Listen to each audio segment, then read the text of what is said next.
Hi hello ನಮಸ್ಕಾರ.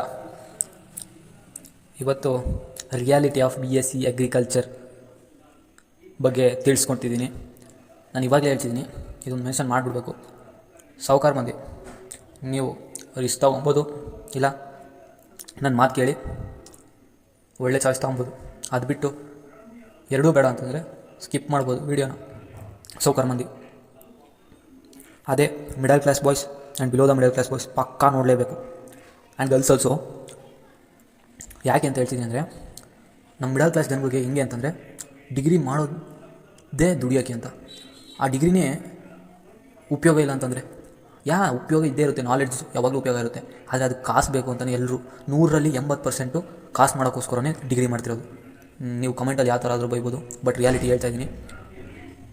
ಯೂಟ್ಯೂಬಲ್ಲಿ ತುಂಬ ಜನ ಹೇಳಿದ್ದಾರೆ ರಿಯಾಲಿಟಿ, ಆದರೆ 90% ವೀಡಿಯೋ ಪಾಸಿಟಿವ್ ಆಗಿದೆ ಅಗ್ರಿಕಲ್ಚರ್ ಮೇಲೆ ಮತ್ತು ಫಾರ್ಮ್ ಸೈನ್ಸ್ ಮೇಲೆ. ಮತ್ತು ನಾನೇನು ಹೇಳ್ಬೋದು, ನಾನು ಬೋತ್ ಪಾಸಿಟಿವ್ ಆ್ಯಂಡ್ ನೆಗೆಟಿವ್ ಹೇಳ್ತಿದ್ದೀನಿ.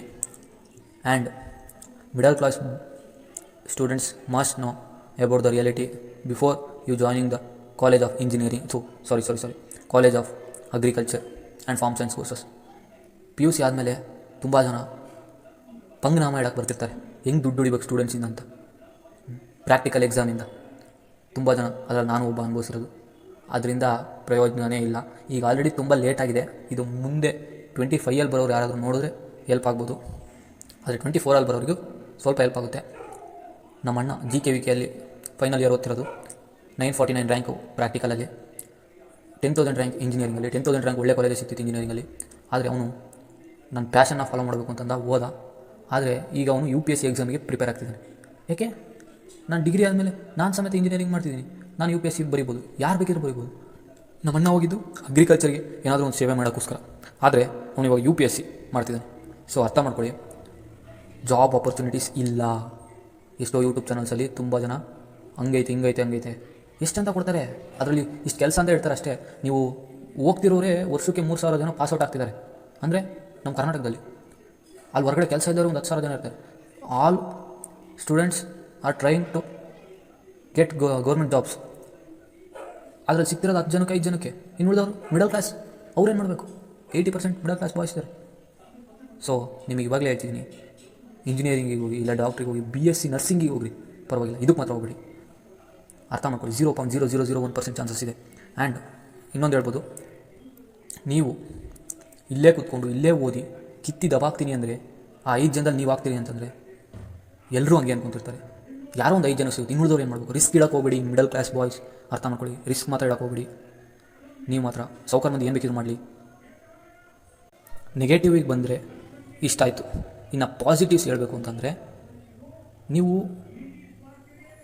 ಅಬ್ರಾಡಿಗೆ ಹೋಗ್ತೀನಿ ಅನ್ನೋ ಒಂದು ಡ್ರೀಮ್ ಇದ್ದರೆ ಎಲ್ಲ ಬಿಟ್ಟು 100% ಮಾಡಿ.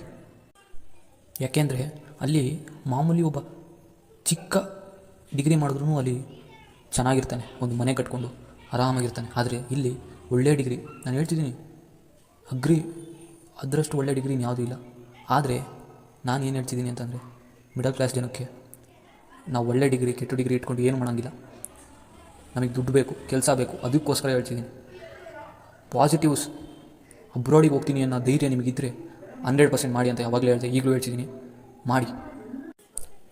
ಇಷ್ಟೆಲ್ಲ ಹೇಳಿ ಯಾರಾದರೂ ಅಗ್ರಿಗೆ ಹೋಗ್ತಾರೆ ಅಂತಂದರೆ ಅವರಷ್ಟು ಶತದಡ್ರು ಯಾರೂ ಇಲ್ಲ ಅಂತ ನಾನು ಹೇಳ್ಬೋದು. ರಿಯಾಲಿಟಿ ಹೇಳಿದ್ದೀನಿ, ತೊಗೊಳೋದು ಬಿಡೋದು ನಿಮ್ಮ ಇಷ್ಟ. ಇದೇ ಥರ ರಿಯಾಲಿಟಿ ನಿಮ್ಗೆ ಇಷ್ಟ ಆಗಿ ವಿಡಿಯೋ ಎಕ್ಸ್ಟ್ರಾ ಬೇಕು ಅಂತಂದರೆ ಈ ಥರದವು ಎಲ್ಲದ್ರ ಬಗ್ಗೆ ಮಾಡ್ತೀನಿ. ಯಾವುದೇ ಡಿಗ್ರಿ ಬಗ್ಗೆ ಹೇಳಿ ಕಮೆಂಟ್ ಮಾಡಿ, ಎಲ್ಲದ್ರ ಬಗ್ಗೆ ಮಾಡ್ತೀನಿ.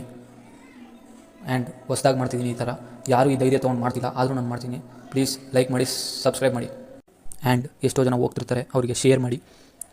ಆದಷ್ಟು ಕಾಪಾಡಿ ಅವರ ಲೈಫ್ನ. Thank you for watching.